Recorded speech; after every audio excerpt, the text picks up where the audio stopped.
Yeah, we can look at the young boys on the stage. Oh, lovely, okay.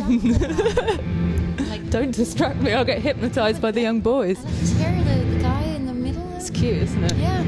Anyway, back to you.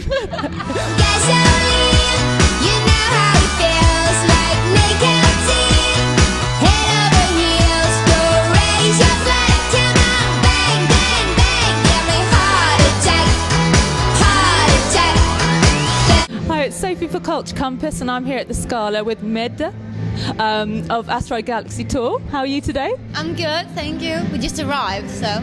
Are you feeling excited and nervous or a bit frantic because you've just arrived? Well, to be honest, I mean, we came in this morning and the first thing that hit us was that one of the guys from the band, he's American and he had difficulties coming in because we need to sort out some visa things, and then we hired in another guy we know to come play, and he's here, and then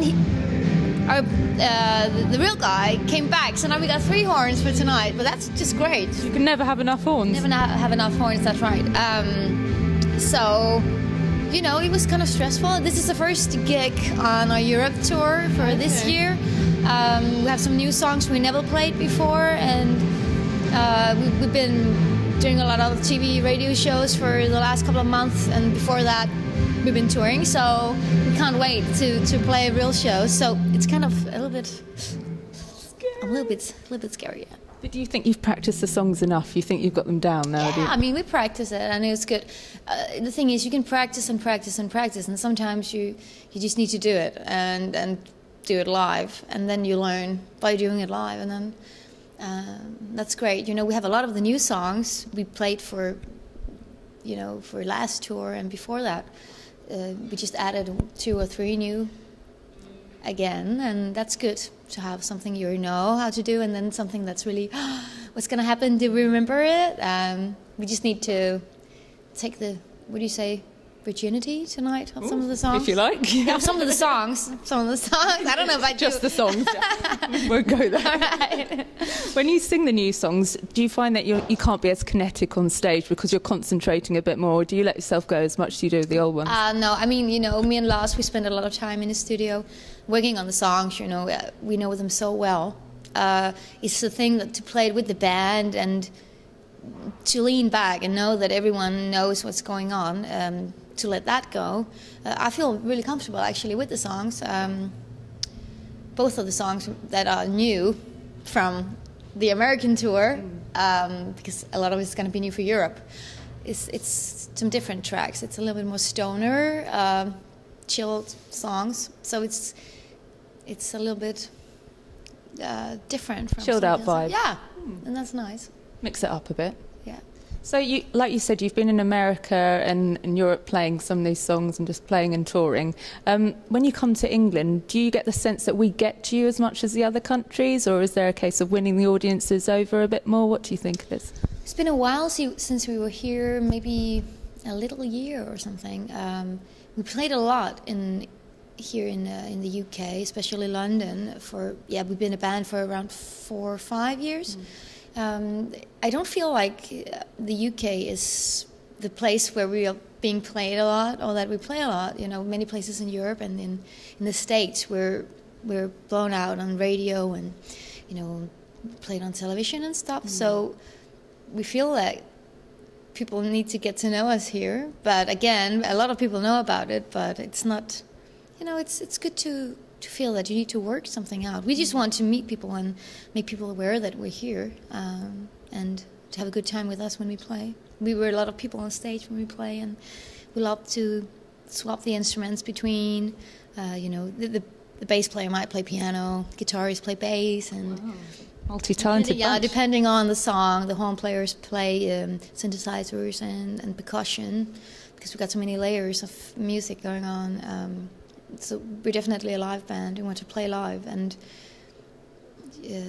we want people to know that live is once in a lifetime. It's never going to be the same on YouTube.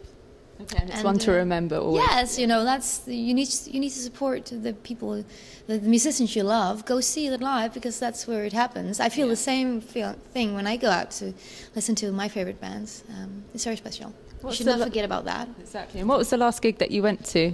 Can you remember? Oh, let me see. I've been to a couple of shows this past week. Actually, we played a TV show in Denmark, an award show, and I watched some of our friends. They're called Choir of Young Believers. Okay. It's a Danish band, and it's absolutely amazing. And their new album is insane. And they're really good. You should really check it out. Check it out. Choir of Young Believers. Yeah. Great band. They're on Facebook and all those places. Yes, I guess you can find it there. Good plug. Yeah, they should be hyped, definitely. Now, you've said how much you love the live experience and playing live, but how are you when you're held up in a studio for so long putting a record together? Because I think this one took about a year, all in all, to put together Out of Frequency. So how do you cope with that? Do you get a bit stir-crazy? For us, we have our own studio. Lars got his studio, and we go whenever we have time and feel like. So in between touring, and we've been touring a lot, South America and America and Europe. So we go there for 3 days, we do something else, or we have, over the summer when we finished the album, we had 3 months of instant concentration, of gathering all the things we've been doing for the last year and a half, and building new songs and working on ideas to make it the last push. So it's not but for us it's not like 3 weeks in the studio and we record. It's something that happens over a long period. And in the end, we sum up. But maybe it's just like 2 times a week or something, and then we tour. So I feel that's something that's good. And we like working like that. We can spend a lot of energy on each track and go back. And then in the end, you need to let it go and say, oh, this is the final. That must be scary, like saying goodbye to your children in a way. Totally.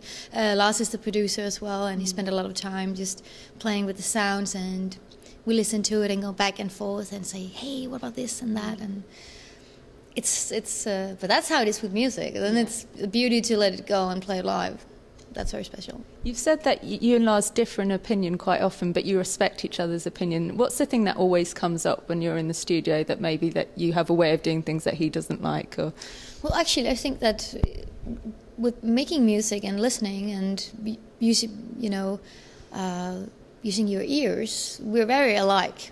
We hear the same things, and we just need to say, yep, and then we know. And I can also go home, listen to something saying, oh, maybe we should have more like this, or another part playing this, or this is too loud, or we should leave this. And then I come back, and Lars over there, he said, Mette, I did this, and I'm saying, yes, that was my thought. Okay, then we take it from there, So we kind of really bond on the music side. We love a lot of the same things, and we can also bring in ideas, and that's what I meant with respect, that if you respect other people, that it might be just as good as what you come up with, then you try out both things, and you say, yes, yours are great, or to be honest, I love mine best, and then you're like, most of the time we agree on what's the best part, but it's good to be curious, and you need to be dared sometimes to let go and to find new ways and say, oh yeah, all right, interesting. And when you approached the album, did you have a chat and go, this is what we want to do differently from the one before, or did you have a concept that you thought you'd go with, or did you just say, let's see what happens? We from the first album, Fruit, we definitely wanted to make it a little bit more electronic, a little bit more pumped with the beat and stuff. But I still feel that it's very much the Asteroids, and that we circle around the center of pop and having all the genres around it, and that it's this is not a slow, chilled album. Our new album, it's energetic and it's bombastic. We like the thought of a psychedelic big band, drama, romance, that everything is possible and it doesn't have to be that polite all the time with the vocals and stuff. And we like melodies and we like the beat. So it's difficult for us to point out exactly what's different and what we wanted, because first of all we just wanted to grab the moment, and sometimes you create something and you don't know where it comes from, it's just there, and then you work around it. And you just like the sound of, oh, if we put this on, or Lars says listen to this synthesizer, it's just great, and I'm like yes, that's good. And you know, you seek for something and you find, and you find behind of your memory, and something comes up, and it just happens.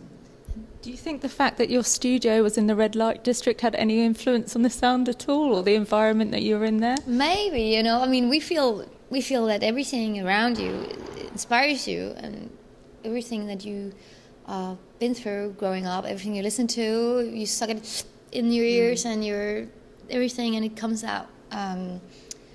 And Copenhagen is a small city. In Denmark, at least I feel, no one is really rich or poor. We got a big we've got a lot of healthcare, schools, and taxes and stuff going on, and it's interesting to see how it is other places. People don't have any money, or they cannot go to school or something like that. It inspires us that it can be different. And sometimes it's tough, you know. We like TV series, we like gangster TV series like The Wire, we like Sopranos, David Lynch, Tarantino, and it's just interesting. It's inspiring, you know. We travel and we explore, and we're from Denmark, and there's just more to life than only Denmark, and we bring it back home and we circle around it and express ourselves with what we got from it. Yeah. I've heard you talk about the different body languages in the different countries as well. What do you notice when you come to the UK about how we act? As I said before, I cannot tell you the stereotype Brit or English person or London person. I hope that for us, at least when we play, we want people to feel free.